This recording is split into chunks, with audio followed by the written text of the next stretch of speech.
We always carried the bones and the artifacts we found into the church. So they would make the skeletons disappear. And the church was always involved because they didn't want people talking. So we asked the priest, what are we supposed to do with the skeleton? And he said, break it into pieces and bury it under the foundation of the house. I personally excavated 2 skeletons that were more than 10 feet tall.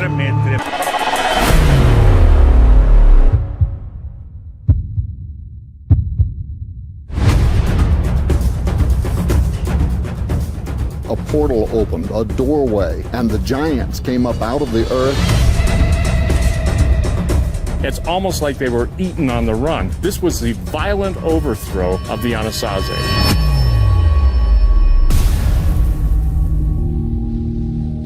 Tens of thousands of artifacts were carted off to the Smithsonian's repositories, including the bones of the giants. At the turn of the 19th century, bodies of giants were turning up all over the United States.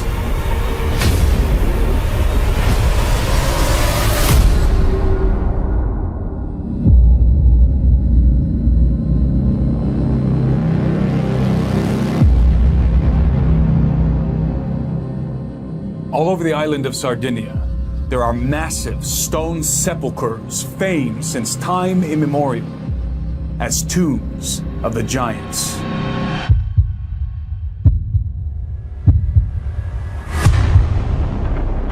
Everywhere the megalithic towers stood, the tombs of the giants were close by. There may be tens of thousands of giants still buried in the soils of Sardinia today.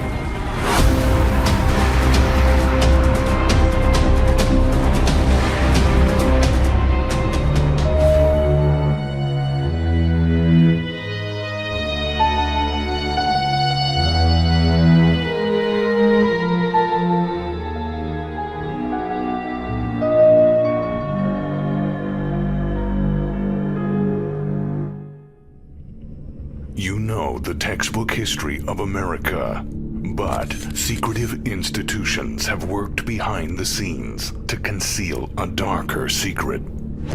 There were giants in the earth in those days. Cloud Eaters, as the tribal leaders knew them, not only existed, they brought ritual cannibalism and pre-Columbian dragon-worshipping interlopers to ancient American soil. And then they took women and fathered hideous monsters. Their secret has been known to academics and underground societies for hundreds of years.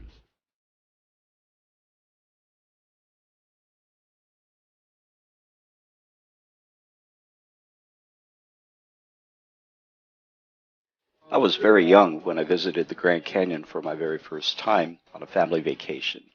And it was an extraordinary experience for me. I loved it.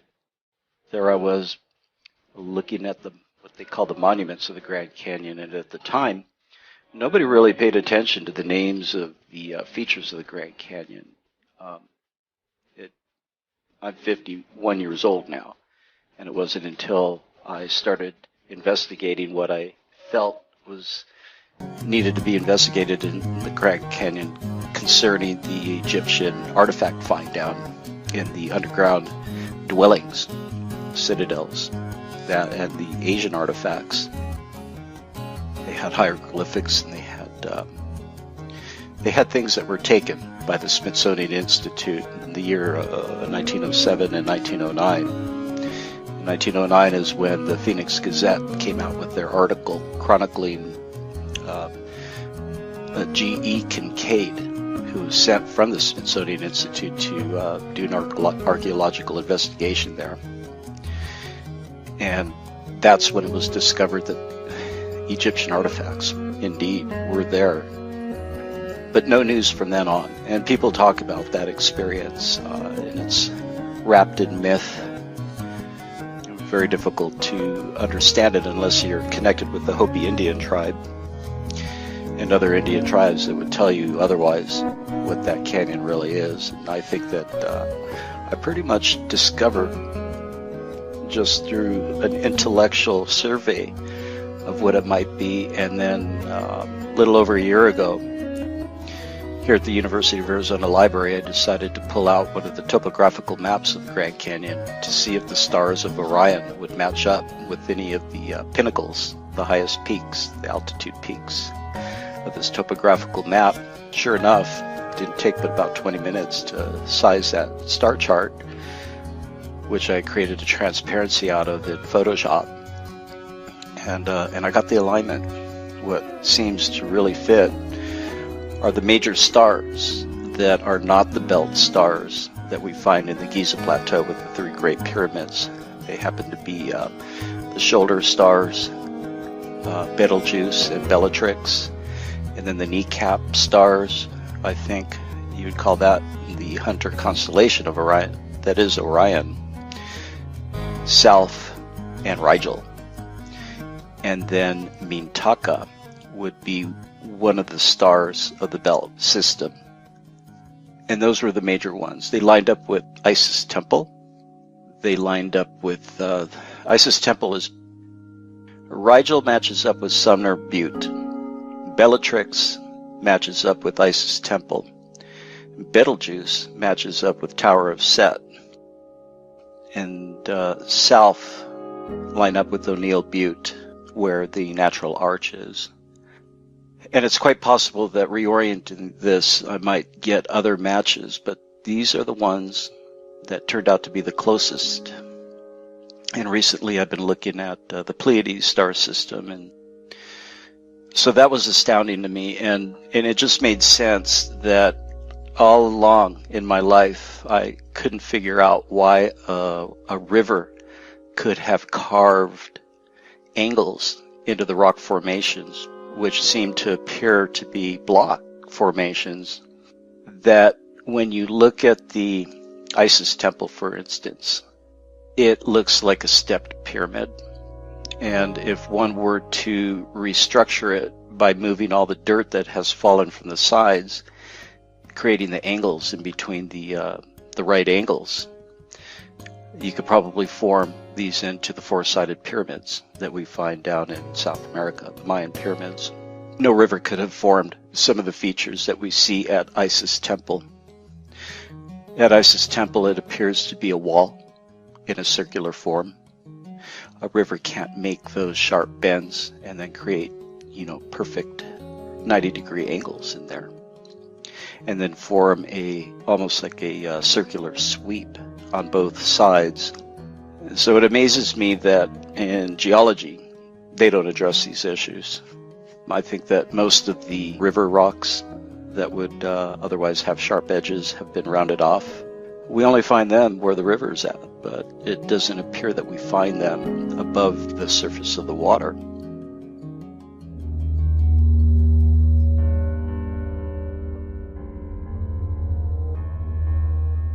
This shows you where most of them come from, where the reports come from. We've actually got over 1,000 reports now from all over North America, within the North American continent, not going into Canada or Mexico, just in North America.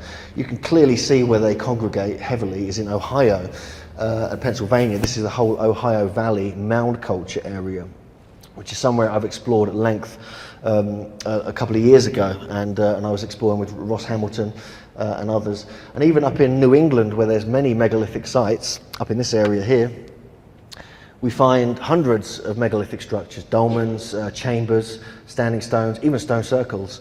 And here we have over 100,000 recorded earthworks and mounds have been recorded in North America, mainly along this area of the Mississippi, spreading east and west. But also we find mounds all down here, and even on Catalina Island over here, and even on the very east coast of New England, up in Maine, where you get these very, very ancient stone mounds going back to 7,000 or 8,000 years.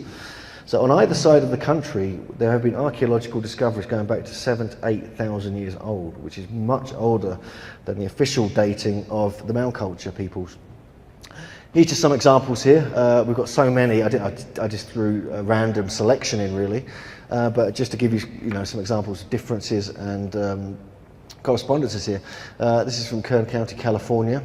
Workmen in the new area in Jeffersonville exhumed 12 feet from the surface a part of the skeleton of a giant who was 12 feet high. Here we have in Oakland, California, we're starting on the west side, that the skeleton is that of a man at least 8 feet tall. Here, this is in Oregon, the skull, jawbone, thigh and other parts of the largest skeleton indicated a man of my mind at least 8 feet high. The bones were uncovered fully 20 feet below the surface, suggesting extreme antiquity.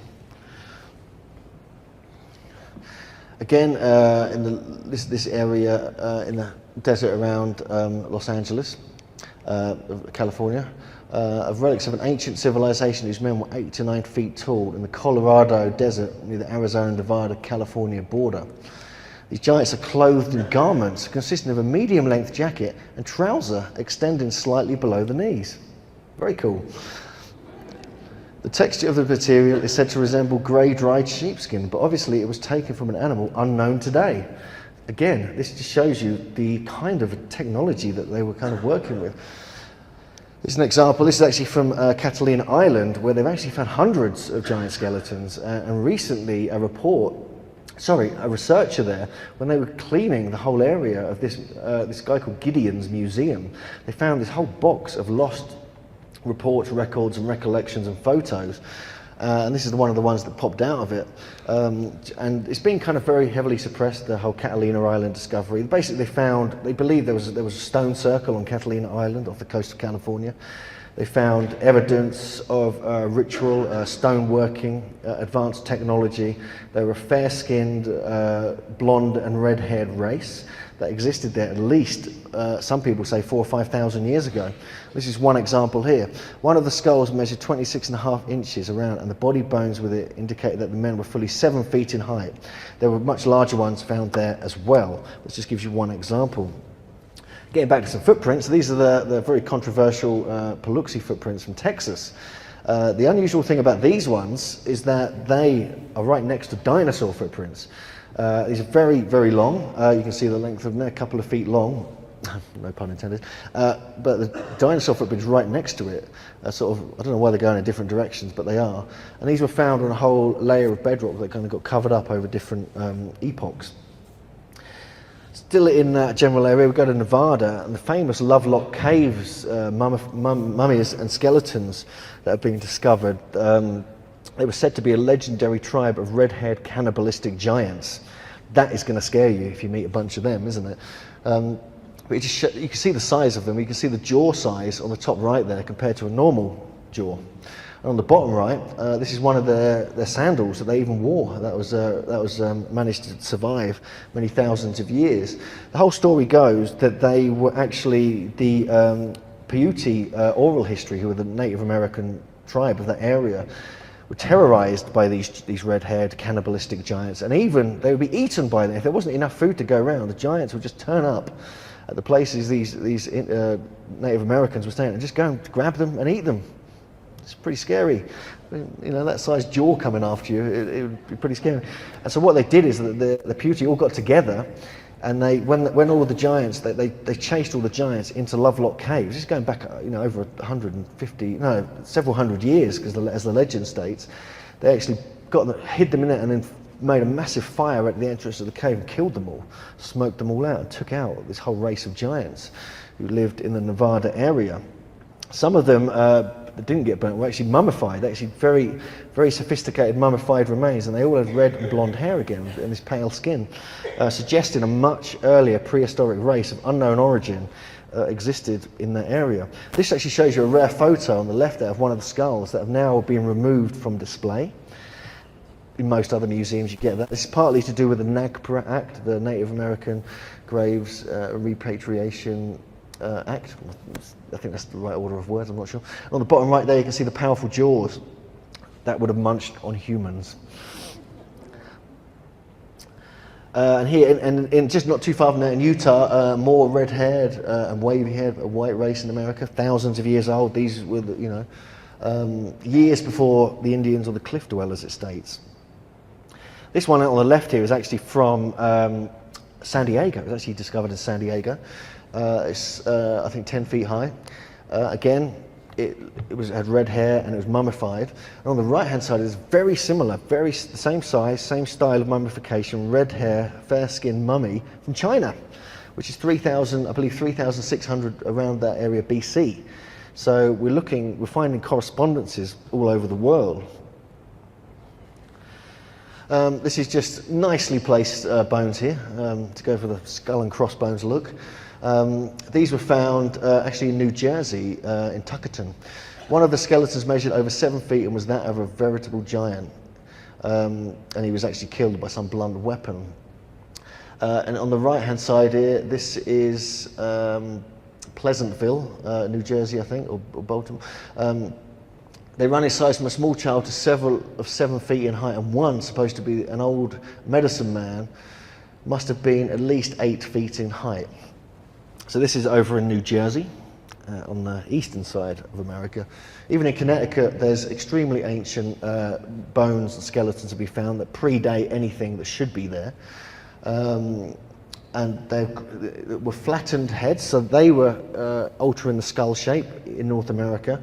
And this goes back potentially to 7,000 years. There's other reports in New England of that kind of era. It's very strange. Very great strength, a perfect set of teeth of unusual size, probably for eating humans. Again, this is in Syracuse. This is western New York, and there's a whole area here of mounds. This is the most western area of the traditional Ohio Valley mound culture peoples.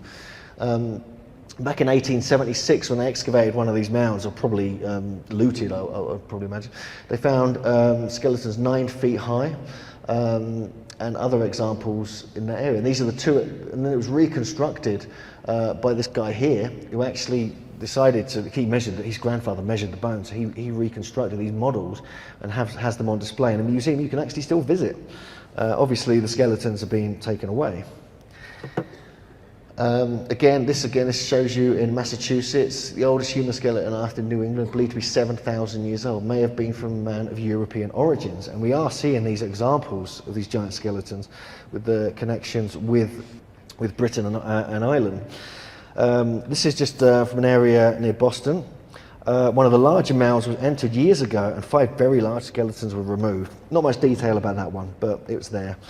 This is me posing at McKee's Mound. We spent 8 hours trying to find this mound where the skeleton was, this giant skeleton was buried, but all that was left was a pile of sand and a sign. So we were quite disappointed. But this whole area here, 33 skeletons were found with some beautiful artifacts. Several of the skeletons were giants. They don't mention that on the sign. This actually shows you some of the skeletons when they were discovered. McKee's Mound north of Pittsburgh, and reported in the newspaper. Now we get into Ohio. There's so many reports here, it's kind of ridiculous. Ross Hamilton's done the main research here. 8 feet tall giant there. Another one on the right, a man must have been at least 11 feet high. This is actually up in Michigan. And we have the famous Grave Creek Mound in West Virginia. This is the largest mound in the country, actually. It's almost as big as Silbury Hill in England. 70 feet tall, a diameter of 295 feet. 60,000 tons of earth and rock were used to make this. And there was the first excavation was there in 1838. That yielded 2 large skeletons, one female and one male. The female one was said to be of European origin. She shows you some pictures of it here, and the map of the area showing some of the geodetic connections between lots of the stone towers, mounds and earthworks around that whole area. Fascinating place. It's also where they found the Grave Creek tablet, which is very unusual inscriptions, which they suggest were Punic or European on this tablet. So it does give some credence to the European female skeleton being found there. This is again in West Virginia, the burial place of a noted chief who had been interred with unusual honours. At the bottom they found the bones of a human being measuring 7 feet in length and 19 inches across the shoulders. This is in the same area of West Virginia. Even at a place called Miamisburg, very large, beautiful conical mound there.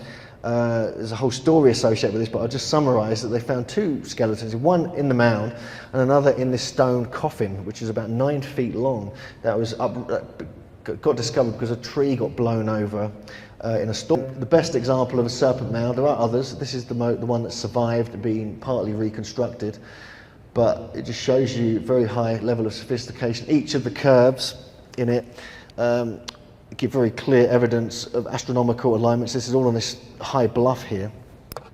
Ross Hamilton has decoded this very brilliantly, and there's strange similarities to Glastonbury Tor. This is actually a photo, this is actually a postcard you could buy about 80 years ago of a giant skeleton that was discovered in one of the mounds surrounding the Serpent Mound. From there, which is his knee, it's been cut off at the knee, to his top of his head was 7 foot. So with the shin and the foot on it as well, it probably would have been over 8 feet tall. So even at famous sites like Serpent Mound, we do find these kinds of examples. This is Ross Hamilton on the bottom right here, and this is my friend John, who's wearing a fantastic t-shirt.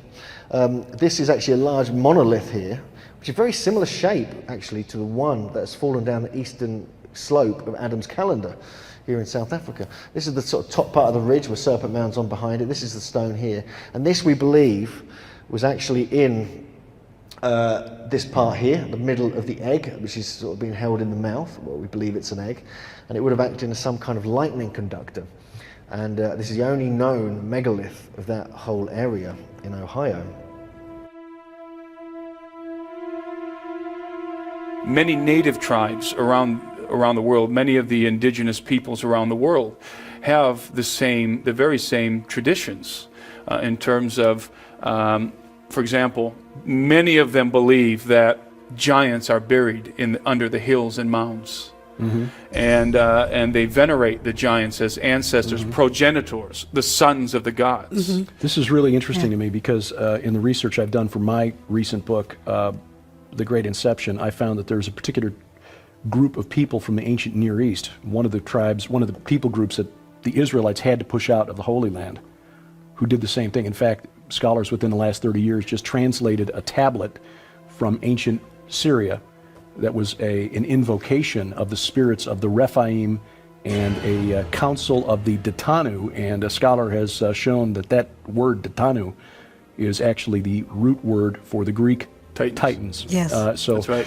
It's the same thing from the other side of the planet. The Canaanites preserved some of the knowledge from the pre-flood world. Yes. Canaanites, of course, were later called Phoenicians. Yes. By the Greeks. They were the great builders. They were the great masons. In fact, Solomon employed the Phoenicians to build the temple. Alexander used the Phoenicians as a navy for hire. They were the cream of the crop masons. That's where the Masonic order comes from, actually, from the Phoenicians. The Egyptians hired them as well. That's right. And the Phoenicians, when you say Phoenician, that word is synonymous with Canaanite. And the Canaanites were some different tribes within there, but generally we call them Canaanites. And among them were the Nephilim and the Rephaim, and the Nephilim, generally speaking, for the tribes of giants, genetic giants that had the bloodline of the Watchers and so forth.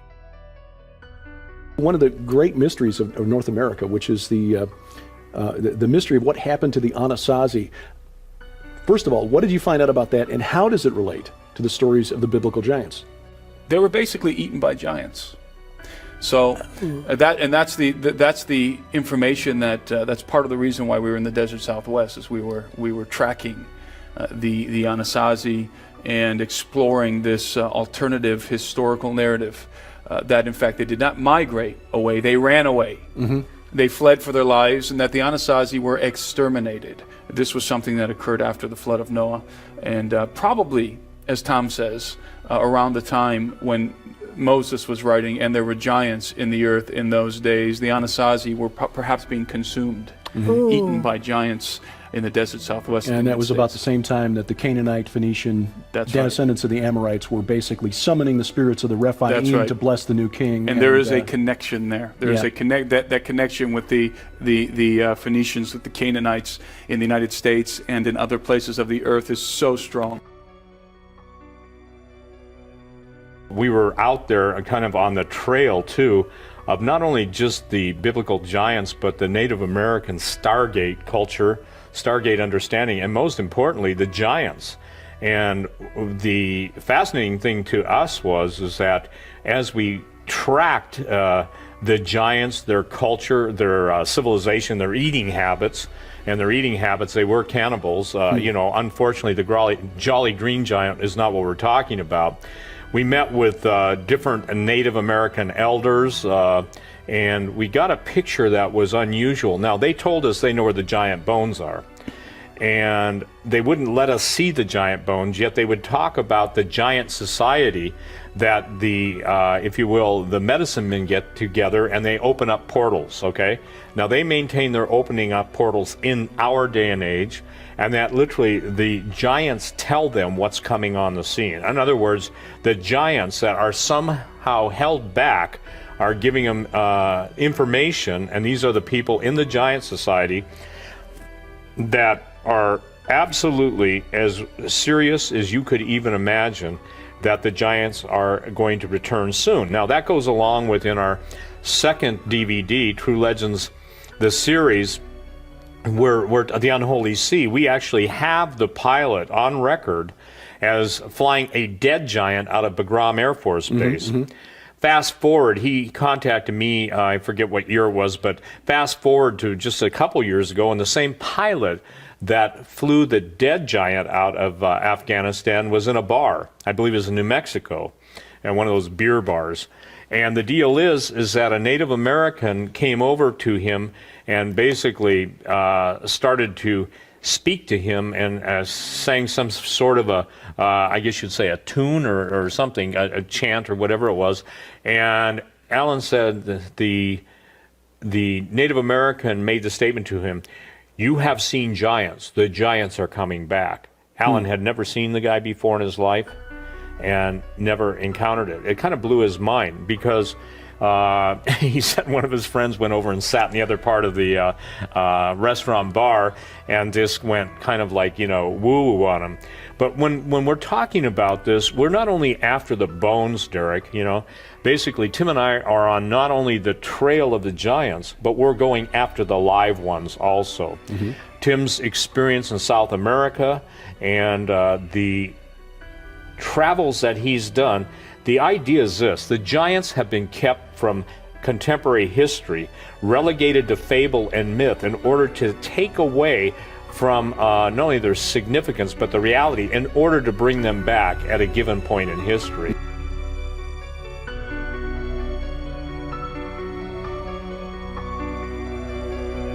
Even up on the hills in Cherry Hinton in the early 1800s, some very large skeletons were discovered at a place called the War Ditches. Strangely, at the base of the hill, there's a site called Giant's Grave, and there's a megalith there with a footprint in it, which we're going to have a look at later, at these giant footprints. But also, there's legends of giants up on the hills there, and this is right on literally on the hill that my school was on. So I was quite intrigued that even in your local vicinity, you actually find records, if you know where to look, of these strange giant skeletons. And even the pub that's right at the base of the hill is called the Robin Hood and Little John pub. Little John was known as a giant himself. Throughout the world, there's different cultures going back into different parts of history and prehistory that depict giants, not only in the rock carving that you can see here, but in their legends and their stories, and in the folklore. And sometimes the way they're described, it seems very matter of fact. It's not just stories. For example, there's a whole story in Glastonbury, where I currently live in England, at the Abbey there, back in the 1100s. The monks were digging up this area which legend stated King Arthur was buried in, and they dug down to a certain level and they came up with a strange cross which states that King Arthur is buried here, which is, you know, no one really knows if King Arthur existed. When they dug down several feet further, I think another 12 feet or 16 feet or something, 8 feet, they actually found this great coffin, and they found this extremely large skeleton. And it was described, and it was also double-checked by several people, it was described as absolutely gigantic. It appeared to be much taller than an average man, and the space between the eye sockets was as wide as the palm of a man's hand. Apparently this famous king was truly larger than life. So this is just, again, in where I currently live now, in Glastonbury. No one there really knows about this. There's another King Arthur connection here, this time in the Wye Valley. And in around 1700, the skeleton of a giant stature was discovered, again with a name relating to King Arthur. There's lots of places that don't relate to King Arthur in England, obviously, one or two. But I'm just going to run through some examples of some reports that myself and Jim uncovered over the last year. You find them in local history books, records of villages and towns, and often in foreign newspapers. Often you don't find the original reports in the English newspaper records anymore. So you have to look abroad and you find references to the English discoveries. This is just one, a very large sized man, and the teeth were perfect. This is something we'll come on to shortly, because even in North America and in different parts of the world, somehow they had amazing teeth. Whether they were brilliant dentists, or whether their diet was good, or whether, what I believe, it was a genetic trait. There's something strange about this that keeps reoccurring all around the world. Even at Stonehenge, there's legends of giants that go very far back. Originally, it was called the Giant's Dance. That was the original name of Stonehenge. Stonehenge is a much more modern name. There was a massive skull that was on display in a local church for over 100 years that has now disappeared. That's been witnessed. There's a 7-foot skeleton discovered in one of the in the area around Stonehenge. And even down here, a 9-foot 4-inch skeleton was found in Salisbury, which is the area around Stonehenge. Obviously, this is an artist's impression of what they may have looked like. And also the ancient stories of Merlin. This is actually the oldest known picture or painting of Stonehenge that ever existed. And it shows a giant building it. Merlin's down there on the bottom left with the nice beard. And he was said to have summoned giants from Ireland to bring the stones over and to construct Stonehenge itself. And so this was part of the history of the kings of Britain. That goes back to about during the 1100s. And because Merlin was said to have employed giants from Ireland, I started to look into giant reports in Ireland, and lo and behold, there are several accounts. This one's in Sligo. This is a very, very interesting megalithic area. I visited there last year. And you can see here the skull, jawbone, again with teeth in very good condition. Various other parts of the human anatomy, must have been of giant stature. So we know that even though they're not given exact descriptions, they're certainly suggesting giants even in that part of Ireland. If we go to the Boyne Valley of Fornox, for instance, this is one of the major megalithic sites, they call them tombs, with some brilliant rock carvings, all connected with Newgrange and Knowth and other sites in the area. And there used to be several mounds around that particular area. And this is where they found two of the skeletons were larger in height and width than the largest present-day man. Excavations on the surface of the mound revealed several shallow graves containing the skeletons of both babies and adults. Now, this is the first report that came out about this, but another report came out with more detail, and it shows that most are around 7 feet in height, of extraordinary width of shoulder and massive bone construction. These are the type of traits you would find in Cro-Magnon man, and even, strangely, in Neanderthal man as well. But there's suggestions that the exact same descriptions we find in North America, which we'll come on to shortly. This is the famous 12-foot giant that was on display around Ireland and throughout England as well in the 1800s. It was petrified in a bog in the area, this area in Ireland, County Antrim. It was 12 foot 2 inches high, and they literally had to cover up its private parts because women would faint at what they saw. But what happened to it later, it kind of disappeared when it was on a train back to Ireland from London, and this is the only photo that remains of it. People think it's a hoax, but this is unknown at the moment. If it is, it's certainly a very good one for the time it was created in. There's some other examples in Ireland. This is Louth, and it shows you that this person must have been 10 feet high, which is pretty tall, double the height of some of us here. And we come back to England. There's just a few examples here. The 9-foot skeleton found in Surrey, a 7-foot skeleton found in Leicestershire. And even at a Stone Circle site up in Scotland, a mound of uncommon size was unearthed. Again in Scotland, we have references here to some bones that are quite fresh and of extraordinary size. Everyone was wonderstruck at the immensity of the bones. He took the lower jawbone and easily put his head through it. it is added that it was a beautiful day, but all of a sudden there came on thunder and lightning, wind and deluging rain, the like of which no man had ever heard or saw. Now, this is very interesting. This is a very strange tradition that keeps happening when ancient sites, especially those of giant legend, are dug up. There's actually a book by Anthony Roberts called Sowers of Thunder, which is based upon this idea that when you disturb a giant's grave, you will hear he somehow had magical control of the weather and would create thunder and lightning to stop it being excavated. This has happened at megalithic sites that have no references, no legends of giants as well. So I find this particularly interesting, and we'll come on to more of that later, especially the connections with that in South America. Again, we discovered a skeleton of large proportions with both legs gathered up. This is in Dorsetshire at a tumulus in a mound. And this is from a 7'6" skeleton from Wakefield from 1846, 7 feet 6 inches tall. And Westmoreland, England, a 7-foot skeleton was uncovered. And even in the mid-1880s, very interesting comments were made about this. Because it was found with a megalithic, within a megalithic site, actually buried within the ground. 7-foot skeletons are a global phenomenon. People were larger in the past, as were the animals larger in the past. It was also said that the funerary urns that were found were well fired, meaning that there was examples of technology, ingenuity and knowledge. This covers all of greater ancestry and paints a different historical picture than what is currently politicized. Now, this is still true today. This was over 100 years ago. This comment was made by this professor. So I find it very interesting that still today there's an unknown, a sort of hidden history of who these people really were, that we are probably ancestors of. A 7-foot skeleton found in Portsmouth, England, between 3,000 and 4,000 years ago. And the discovery of these remains has an interesting bearing upon the legend still persisting of giants who lived in the locality. So even where there's legends of giants, there may be some massive skeletons buried very nearby. This is the 9'6" skeleton found in Durham. The teeth, he said, he took out of a gigantic skeleton of a man.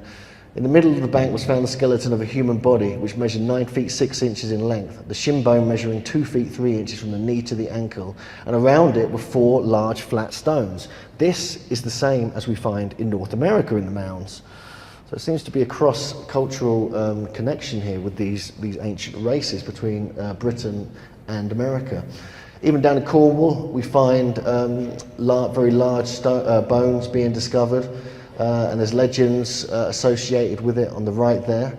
The stone is 9 feet high, and the legend is that the king was as tall as that. He is said to be buried under the stone, complete with his treasures and weapons. So we find it all over the place. In Wales, this is just a local history of Wales. He found that the remains of a tumuli that the person interred was above the common size of men. We go on and on. I've only got about 800 more of these to get through. And in North Wales, in the Great Orme mines in North Wales, which date to around 3,500 years ago, more than 2,500 hammers were discovered, which were of immense size, 3 times the size pretty much, and they realised that a person had to be 12 to 18 foot tall to be able to wield them and use them. So archaeologists will argue that they're ceremonial hammers, but why on earth would you need 2,500 of them? Again, we find giant hand axes discovered in Kent, which are exceptional size and quality, again showing the technological prowess of the ancient giants of England. And this just shows you the pictures of it and where it came from. At Sheringham in Norfolk, we find a similar description here, where more hand axes were discovered. This is the original newspaper report. No adequate explanation of the purpose which the gigantic size of a Sheringham axe could serve has been offered. Well, I offer it was a massive, tall giant. Again, this is in Bedfordshire, not far from where I was brought up in Cambridgeshire. It just shows you some perfectly preserved skeletons. The male is believed to have been a chieftain, and he must have been a man of magnificent physique, as the skeleton measures 6 feet 6 inches, while the head is massive.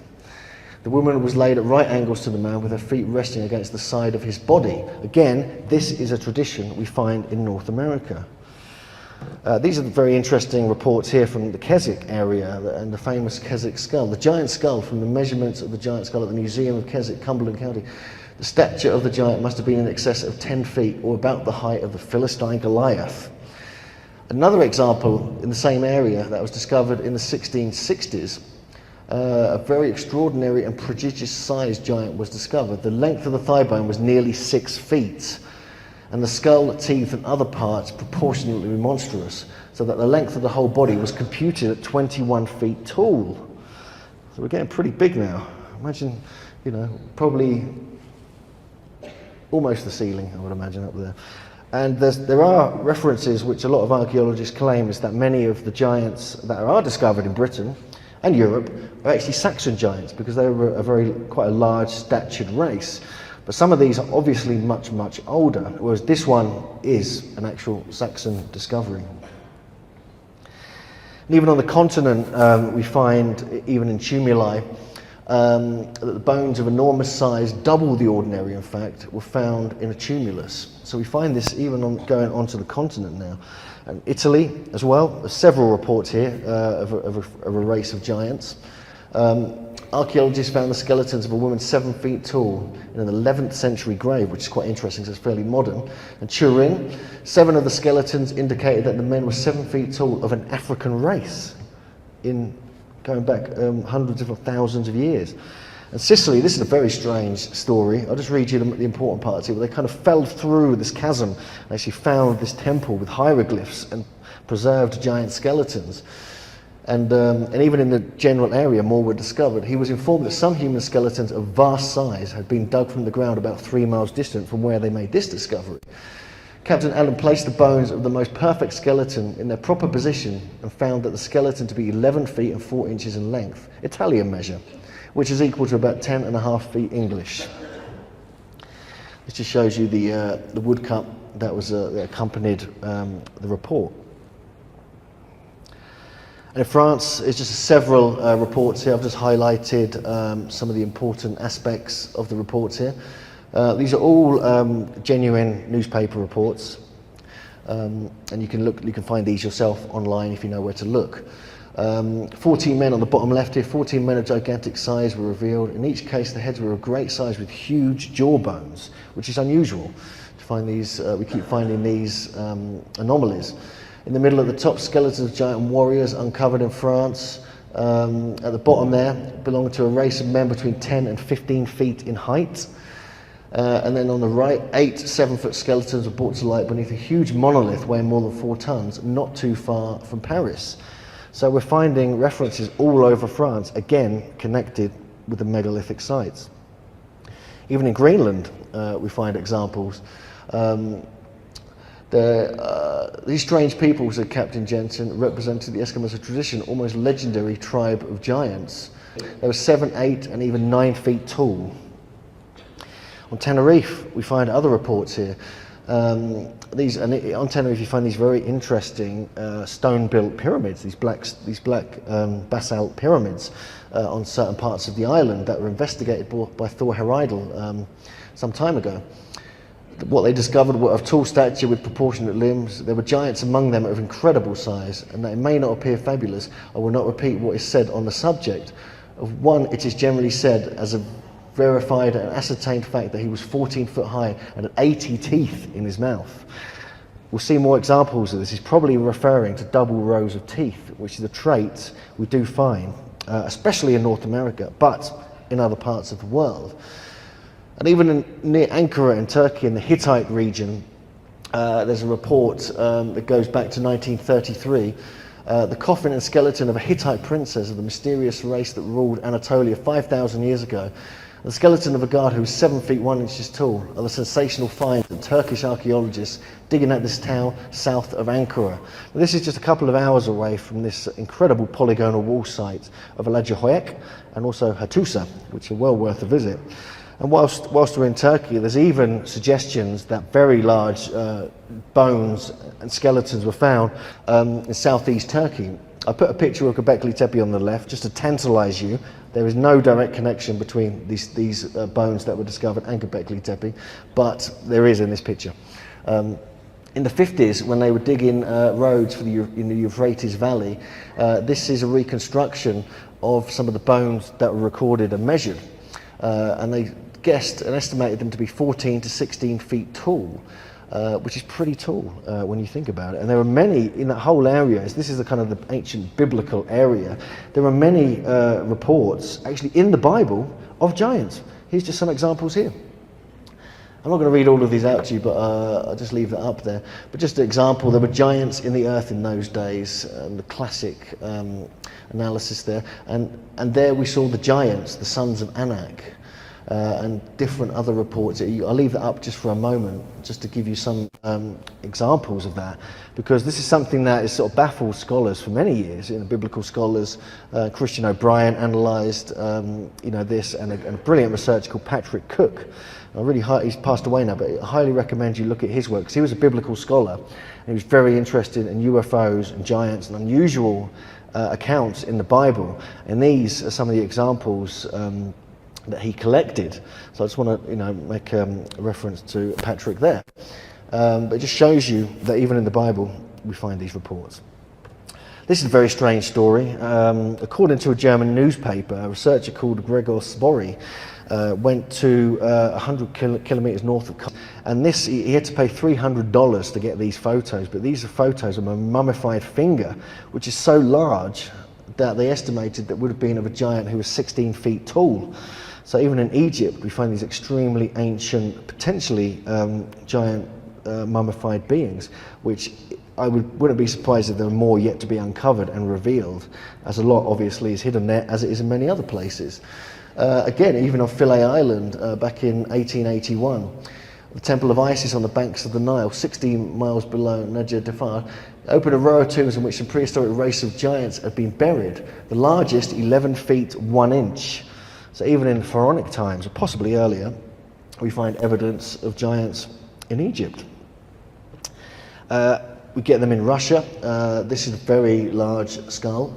33 inches 33 inches long bones in the mountains of Russian Central Asia, north of the Himalayas. There's more reports as well. These are actually some photos that were taken in 1998 of some skeletons that were discovered in Georgia.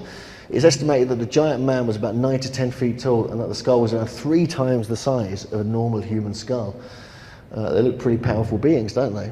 And this was commented on by a brilliant researcher called Steve Quayle, who said that a 4-meter human skeleton was found by 2 amateur archaeologists in Georgia near the village of Udabno in the summer of the year 2000. And skeletons of giants were also found at a cave near Gora Kazbek, Georgia in the 1920s. So many reports turning up there as well. And even in Sardinia, there's huge amounts of legends of giants linked with all these megalithic sites on the island. There was a recent TV program in England as well about this, which kind of surprised me. But this is one example here, one of the archaeological reports that got commented on in the newspaper. The 2 skeletons, both intact and surrounded by weapons, furnishings and vases, were more than 8 feet tall. However, there are records of much taller ones in that part of the world. Sardinians are descended directly from the giants, from the Canaanite giants. That either came before or during the conquest of Canaan by the Israelites under Moses and Joshua. There was a pillar that was reportedly found, and I forgot who wrote this down, but one of the Greek historians, if it was Hesiod or Herodotus, but there was a pillar that was found in the Mediterranean, reportedly put up by a group that said, "We fled from before the face of Joshua the robber." That's right. Joshua the robber, son of Nun. Mm-hmm. Yeah, and what I found in the research for my book was that the Amorites, who were driven out of Canaan by the Israelites, believed, apparently, that they were descended from the Titans. That's right. Yeah, and it seems to us, and this is astounding, that Sardinia, the island of Sardinia, and for those who don't know, the island of Sardinia is off the western coast of Italy, of mainland Italy. It is a part of Italy. It's a district of Italy. It's below Corsica. And the island of Sardinia seems to be ground zero for those giants, for the Canaanite giants, that they came and they They came together on this island. They did something very unique, the Nuragic culture. It's called the Nuragic culture in Sardinia. It's a very unique ancient culture. Nobody really knows much about it. We believe it has Canaanite roots. We believe that the root of that culture, of the native culture of Sardinia, is the culture of the Rephaim, is the culture of the giants from Canaan. Right. And what's astounding is that all over Sardinia there's very unique architecture that is only found in a couple of other places, but in very small quantities, whereas in Sardinia there were over 30,000 megalithic towers on the island of Sardinia alone. And each one of these megalithic towers would have taken a massive amount of energy and time to build, and resources. I mean, it would have taken a strong, powerful civilization to build 30,000 stone megalithic towers. Sardinia is not that big a place. No, it's a relatively small. It's actually it's a large island, but I mean, compared to mainland Italy or some other country, Right. yeah, it's relatively small. So on one island alone, and uniquely on this island, over 30,000 megalithic towers were raised by some unknown race who we call the Nuragic civilization, who historians call the Nuragic civilization. And what's really intriguing about that is that associated with these towers are what are called, and have been called for generations, the tombs of the giants. And the tombs of the giants are megalithic tombs. Wherever you find Nurage towers, you find the tombs of the giants. And we have documented, and we have interviewed people in Sardinia who've gone on the record talking about not only the tombs of the giants, but the bodies of the giants that were once inside those tombs. And we're talking anywhere from 9 to 15 feet tall, giants of that stature. And thousands, perhaps tens of thousands of giants were buried on the island of Sardinia. And as I said, the people of Sardinia to this day, many of them, according to their legends, claim to be descended from the giants. In fact, our main contact in Sardinia, who's in our film, his father came from a tribe that the Sardinians called the Giants. They were actually called, this tribe was called the Giants. His father was over 7 feet tall. His grandfather was over 8 feet tall. And this was common in this lineage in Sardinia. So what we think we've stumbled upon here is literally ground zero for the post-flood giants. A stronghold of giants on the island of Sardinia. A holocaust of giants, because there's possibly tens of thousands of dead giants in the soil still to this day in the soils of Sardinia. And it's really an incredible cover-up that's happened there, and it relates to what was happening in the United States in terms of the Smithsonian cover-up and the giants that were once in the United States, as you guys alluded to. The kind of cover-up that was happening in the United States in the early 1900s, and all through the 19th century, and all through the 19th century, is still happening to this day on the island of Sardinia. One of the things that we know about the giants is that the early church fathers and even the Greek historians believed that demons progressed from the spirits of those men of renown who lived prior to the flood. Of course, we know from the biblical and extra-biblical accounts like the book of Enoch, the book of Yasher, that the giants who were in the land in the days of Noah were destroyed. When did these giants who were buried in Sardinia die, and how much demonic activity, spiritual activity, do you find on Sardinia? Is there any link between that as a hotspot for giants and a hotspot for demonic activity? Well, it is. If you look at some of the customs of the Nuragic culture, what you discover is the rudiments of Phoenician culture, of Canaanite culture. So you have a lot of the Molech motifs all over Sardinia and their little figurines, the little statuettes that they discover all the time inside of the tombs of the giants, inside of the Nurage towers. So there's a very strong Sumerian Middle Eastern influence on the island, which is very strange in the Mediterranean, especially considering that the only known ziggurat ever discovered in the Mediterranean is in Sardinia. Really? So it's called Monte de Codi, and it's a ziggurat in the style of the Sumerian ziggurats and those that were found throughout the Middle East. Right, which kind of preceded they look sort of like primitive pyramids, but they are older. The ziggurats are older than the Egyptian pyramids. Yeah, this ziggurat on the island of Sardinia basically solidifies the idea that there was some kind of a Middle Eastern influence happening uniquely on the island of Sardinia. All the towers, the tombs of the giants, I think it's safe to assume, and I think people are going to be drawing the same conclusion after watching our film, that the Canaanite giants had a stronghold on the island of Sardinia. What's interesting too, on the neurologic culture, that you even see that in some of the Pueblo designs, like at Chaco Canyon. You see it in the observatories. That's what a lot of people are losing track of. You know, in essence, when Joshua and Caleb went into the Promised Land, drove out the giants, I think word spread really fast, even faster than gossip on the internet, okay? So that basically they had to flee for their life. And you said something, I want to deal with the demonism in this, because demons are called lying spirits in the Bible. They're the disembodied spirit, you know, from the Greek word daimonizomai. They had to have been embodied before they're disembodied. What's fascinating now, Derek, is all of the overwhelming stories that are on the world newspapers and even the Smithsonian. You'll find this interesting. They who have done more to cover up the existence of giants are now basically heralding the virtues of cannibalism. Now, cannibalism is interesting. It comes from basically the worship of Baal by the Canaanites who demanded human sacrifice. And somebody said, well, why is this important? Because it's the spirit that's been loosed. Over the years I've been on talk radio, a lot of people have contacted me from all the different, I would say this, the spook world, black ops, that just simply means stuff that most people don't know exists. But there is an overwhelming quest. There's an overwhelming amount of effort being put in to find basically old relics, extractable DNA, i.e., can you imagine a mummy from, 18 feet tall? And some of the people that were involved in the original extraction, the mummies from the Grand Canyon, those were taken to Area 51, okay?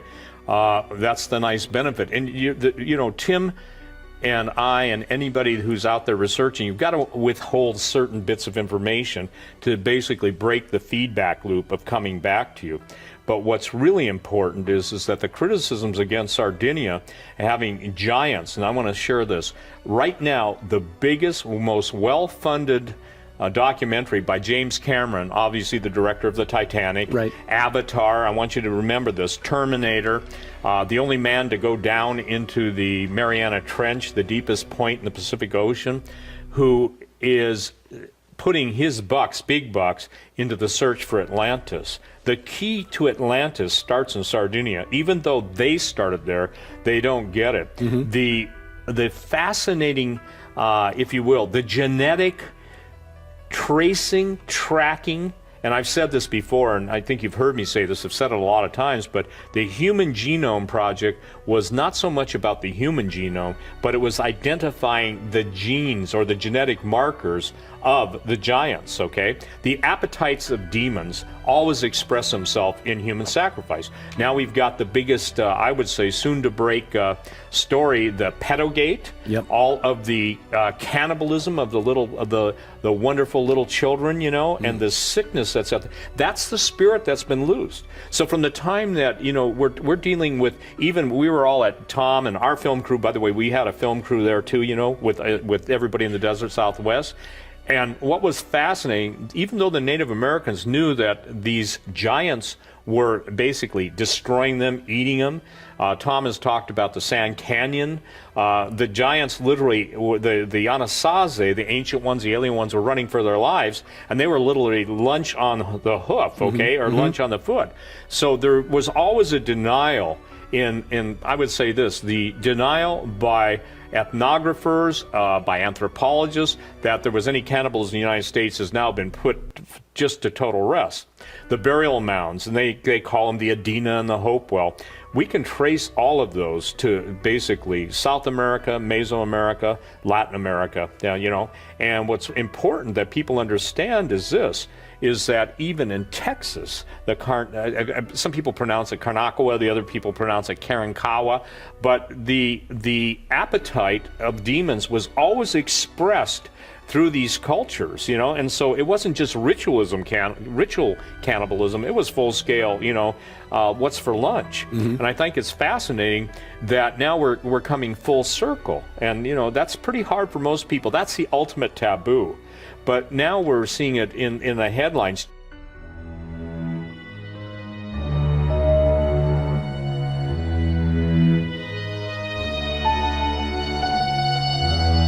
Now we get onto the Smithsonian files. This is where it all gets a bit sinister, shall we say.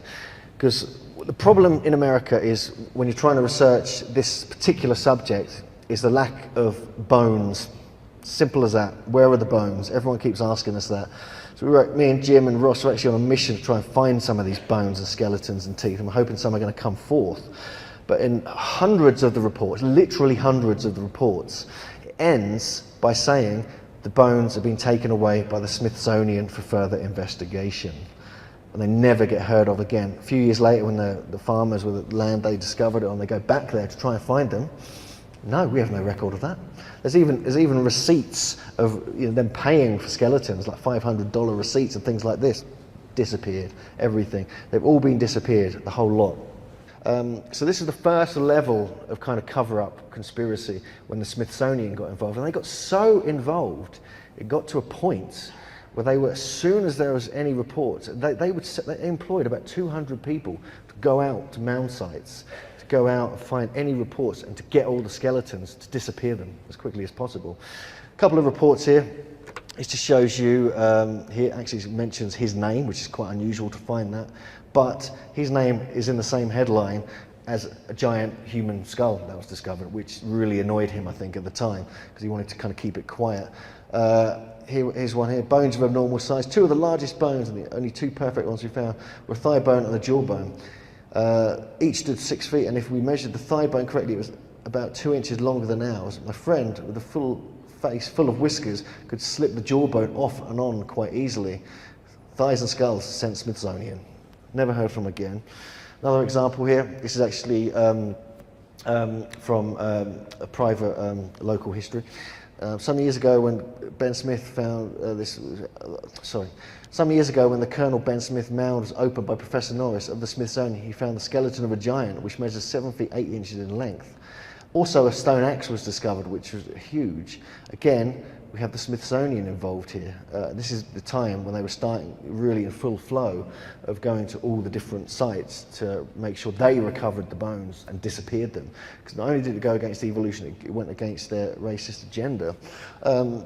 Some other examples here. A representative of the Smithsonian Institution has been here investigating the curious relics. And this one was 14 feet high. No wonder they were interested. Nashville, Tennessee, the almost perfectly formed skeleton of an Indian 7 feet tall was unearthed here today. Again, efforts will be made to have a representative of the Smithsonian make a complete investigation of the site, never to be heard from again. More examples here, 7 foot tall skeletons. Again, Smithsonian getting involved. Again here, this is quite an interesting one actually, a 10 foot skeleton skull. But what's weird about this one, it's talking about technology. As corroborative proof, the members now exhibiting the rusty and time-worn barrel of what appears to be an ancient gun weighing between 25 and 30 pounds, resembling a flintlock rifle. This, they said, was picked up beside the skeleton. These bones will be taken out of the cave at the earliest possible date and carefully packed and forwarded to the Smithsonian Institution. Yay! God, okay. More examples here. Giants, Smithsonian, there you go. This is the last slide of the Smithsonian, but we've got like probably 130, maybe 150 reports that end with the Smithsonian. No, maybe, I think it might be 250 in fact. So it's just a few examples here. And these were mostly found in lakes, mounds, but often they were actually found just when digging deep at the foundations of houses, not just mounds. The jaw and teeth are unusually large. The bones have been sent to the Smithsonian Institution for further investigation. The 100 giant skeletons you've hidden? They go, no, don't know anything about them.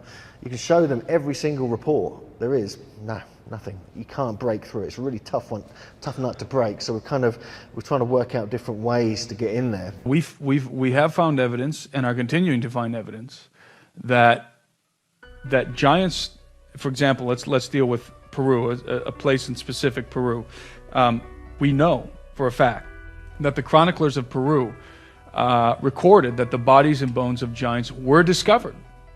Unequivocally were discovered, and these aren't mastodons and giant sloths. These are gigantic humanoid entities with humanoid skulls and fingers and toes, wearing jewelry. And dinosaurs don't wear jewelry. So, and many of these discoveries were of bodies that were in excess of 15 feet. So 15 plus feet tall. In fact, in our film, our second edition, episode 2, The Unholy Sea, opens up with the testimony of an AC-130 pilot who's still active duty to this day, who actually transported the body of a recently killed giant out of Afghanistan. And it was out of Bagram Air Force Base in Afghanistan. And he saw the body, he touched it, he pounded his fist on it. He saw the fingers and the toes and the feet that were wrapped in canvas. And he was met there, by the way, when he pulled in with his AC-130. It was a routine mission for him. He didn't know what he was picking up. But as soon as he pulled in and got out of his aircraft, he was met by what he described to us as the babysitters. And these were military individuals who were accompanying the body of the dead giant. And they informed him immediately, no pictures, you can't record any information, no making notes about this. This is extremely top secret.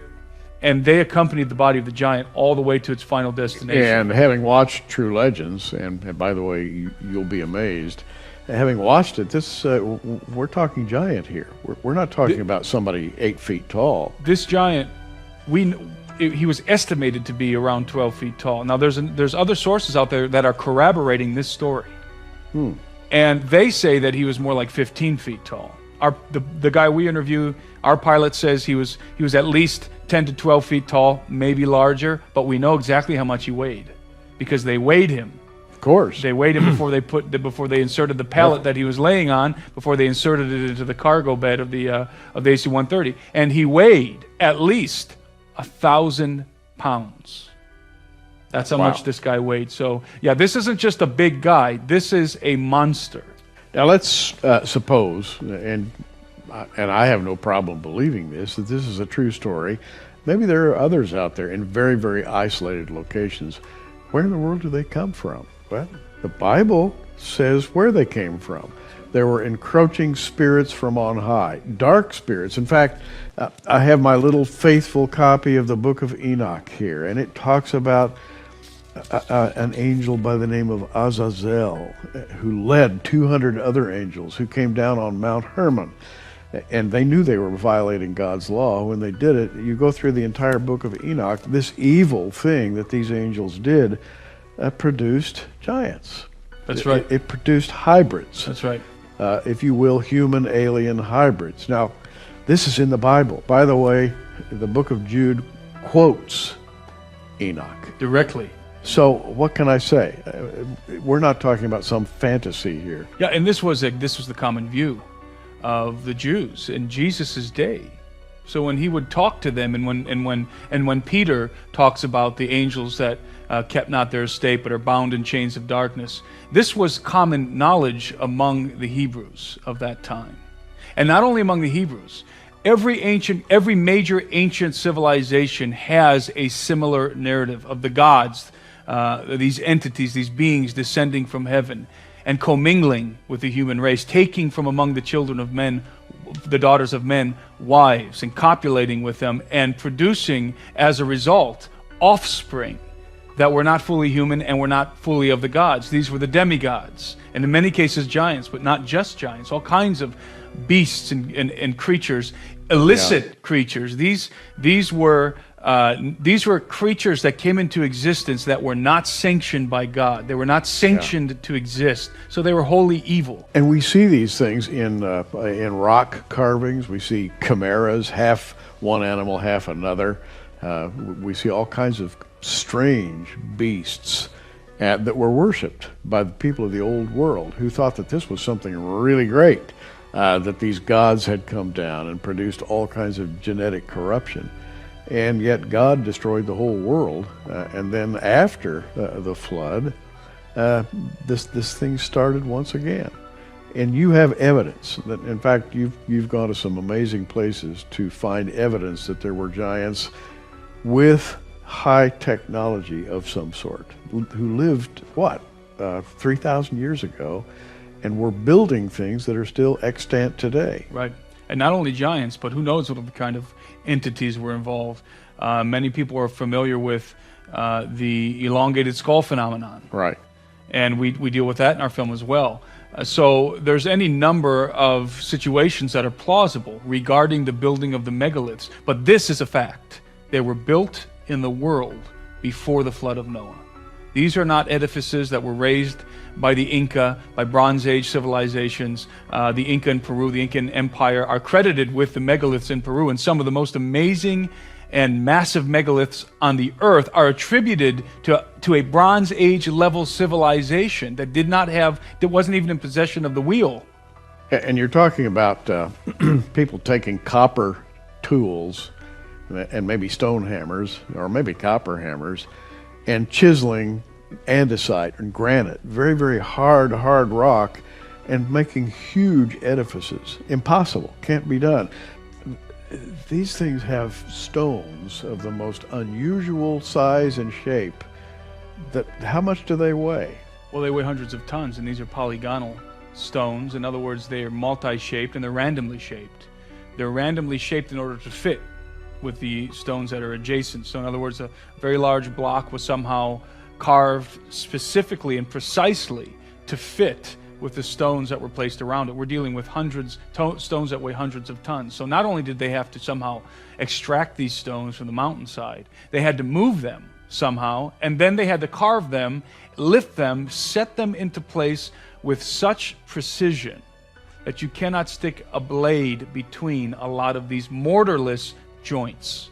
And that's a key, mortarless joints, because there is a technique in the old world. When I say the old world, I mean the world before the flood of Noah, the pre-flood, the antediluvian world, a technique known as cyclopean masonry.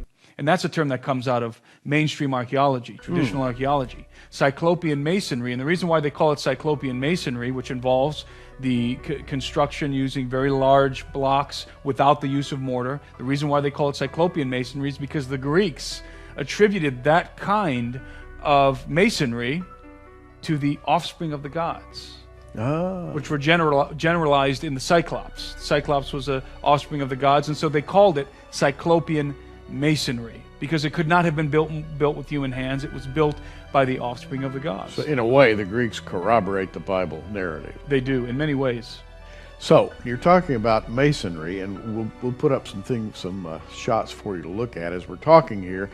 But a place like Sacsayhuaman, if I'm pronouncing Sacsayhuaman. Sacsayhuaman was just how big is it? The whole facility. This is the thing about Sacsayhuaman that many people who go and visit, even researchers, don't realize, is that what you're looking at is literally only the tip of the iceberg, which you can actually see at Sacsayhuaman for a number of reasons. Number one, because the Spaniards took apart a lot of the walls, the higher, smaller blocks, they took them apart, and they used those blocks to rebuild, to build their own, I should say, to construct their own edifices inside of the city of Cusco, within the city of Cusco. But that's known. But what's unknown is that, unknown to most, is that the vast majority of that complex is still under the ground. It's buried beneath the sediment of the mountain. In other words, when you look at Sacsayhuaman as it stands today, it's absolutely impressive. It's mind-blowing. But then to consider that you're only looking at a small portion of the entirety of the complex is absolutely mind-blowing, and it completely destroys the notion that this thing was built by a Bronze Age civilization, such as the Inca. And again, they're the ones who are attributed with the building of these walls. But the Inca themselves never claimed to be the builders. And in fact, Inca lore points to giants being the builders of those walls, or demons, as the Spaniards thought. These megalithic constructions have been known for decades, and people have been visiting them. But what's happening now is there's a collective awakening happening, especially among Christians. And they're beginning to connect the dots that when the Bible talks about Genesis 6, when it talks about the sons of God coming and taking wives from the daughters of men, and then the giants that were produced as a result, that these things were literal, and that the evidence in stone and the evidence carved into the earth, as we were talking about the geoglyphs earlier, points to this very narrative. Mm-hmm. And in a way, exclusively to this very narrative. And the narrative goes from one end of the Bible to the other. It starts in Genesis, you come to Revelation.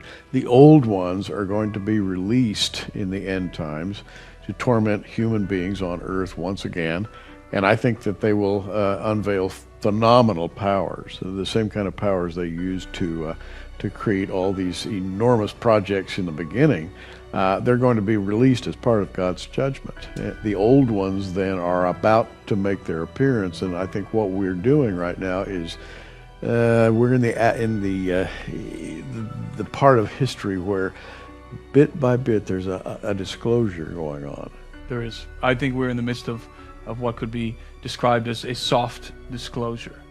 In other words, things are being leaked purposely from different institutions, from the Vatican, also from NASA and different institutions around the earth, that are suggesting to the populace that there is something to all of this, and it's the proverbial boiling frog scenario. Yeah. The human populace on the earth right now is slowly being acclimated to the idea that we're not alone in the universe, that there's extraterrestrial origins to the human race on the earth. And in my estimation, that's going to be part of the lie that's being crafted even as we speak. And I believe that there's going to be soon, because they're not going to be able to keep a lid on this for too much longer. Right. Because of all the revelations that are happening all over the earth. Everybody has cameras now. So when there's a UFO, when there's some sort of an object hovering in the sky, you get a dozen people who pull out their cameras with high definition video recording capacity on them, and they begin to record and instantly upload them to the internet. That's right. So you can't hide this stuff any longer. So what do? You just come out and tell the people that this stuff is real? Well, then there may be chaos, but the most important reason why they wouldn't do that is because they're interested in controlling the narrative. They don't want people to draw their own conclusions, especially not conclusions that are derived from the text of Scripture. The Antichrist system, then, is already in play. That is to say, a massive worldwide system of propaganda is in play.